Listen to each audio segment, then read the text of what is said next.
Hey guys, Isaac here. Today I'm here with you guys some ideas of feels that you could use during your songs on a Sunday. Doing these feels could be both positive and negative on the song, so I don't recommend doing them during every part of the song or during every song, only if it will benefit the moment. So moving to the feels, so I've split them up into 3 different groups so it's easy to remember. So we have octaves, chord feels, so based on whatever chord you're playing, and box shape. So I'll go through the first one. So we have let's say we're playing an E. So if we move 2 frets up and 2 frets across. Oh, sorry, not 2 frets. 2 frets up and 2 strings down. So we have that octave there.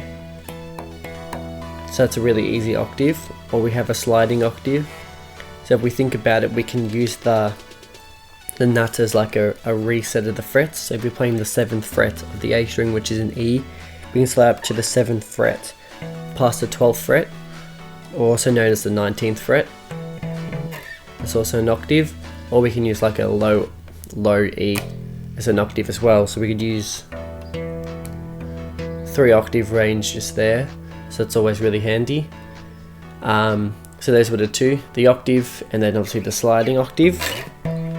So those are obviously really easy, and it's not gonna ruin the moment because the chord's gonna be right unless you miss the note. So I'm just going to show you a song only using these octaves as feels. So the song is Take Courage by Bethel Worship.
So the next thing we're going to go on to, which is section 2, so it's using chord as fill notes. So that could be either using the 5th of the chord, or using the root of the scale, so the 1 chord of the scale as in between notes or that sort of stuff. So example, if we're playing a song and we got G, we're playing key of D, we've got G, playing key of D, a good idea would be playing a D in between to the next note,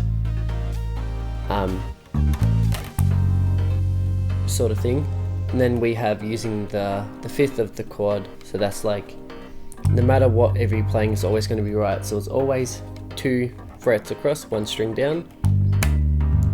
No matter what chord you play, even if it's major or minor, the 5th doesn't change, so you can play that no matter what, which is awesome. And you can add like you could use like the 5th and the octave, or even at a spot where you could even use the octave, the 5th, and then the root. And you could even use another note to sort of run it down.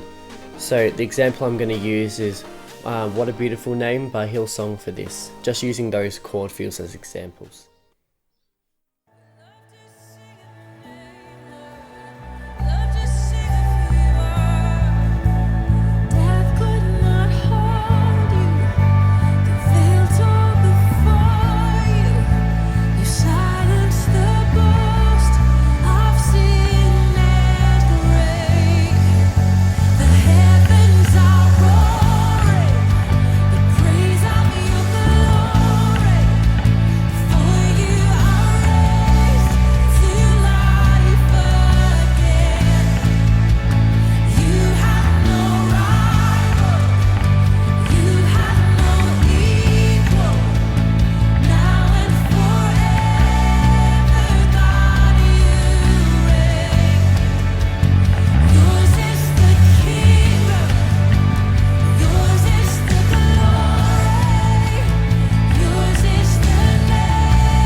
So this next section is called box shape fills.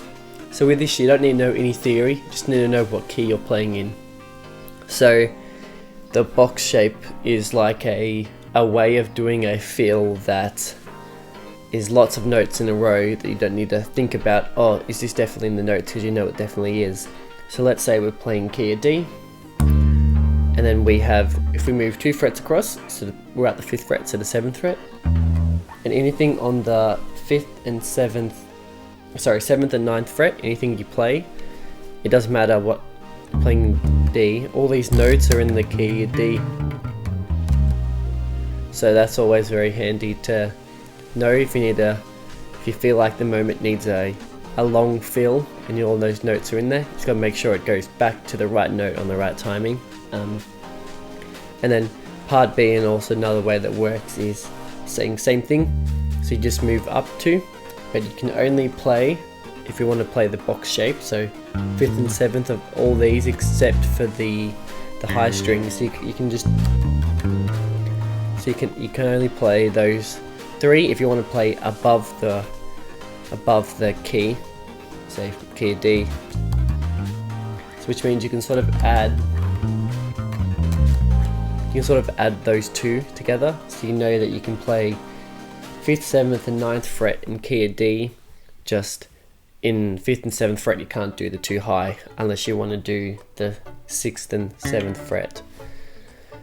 So yeah, and then there's also like hammer-ons within those. You can sort of, hammer-ons are also very handy to add that extra note if you can't reach it or you're not fast enough with your fingers. And then there's also like doing run down to run up to the note. So if you're playing G to D, then you can just a run up of the scale notes or in a different order or whatever, or a run down. So a run down fill I like to do is if I know the next chord is a 6th chord, let's say. So if we're playing key of D, that's F sharp minor. So I like to do a 4, 3, 2, 1, 6, so skipping the 7th chord, which is also really nice. It sounds nice. So I'm just going to show you a song called You Call Me Beautiful by Planetshakers using all the fills that we've shown so far.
So before I would ever try to do any of these fills that are long, I would make sure they work with the song. So just practicing at home, practicing fills that you know sounds nice. As you get more used to doing them, you'll find that there's certain ones that you think sounds better or you think impacts your service the best. So if you have any questions, leave them in the comments and I'll try to answer them as soon as possible. Thanks.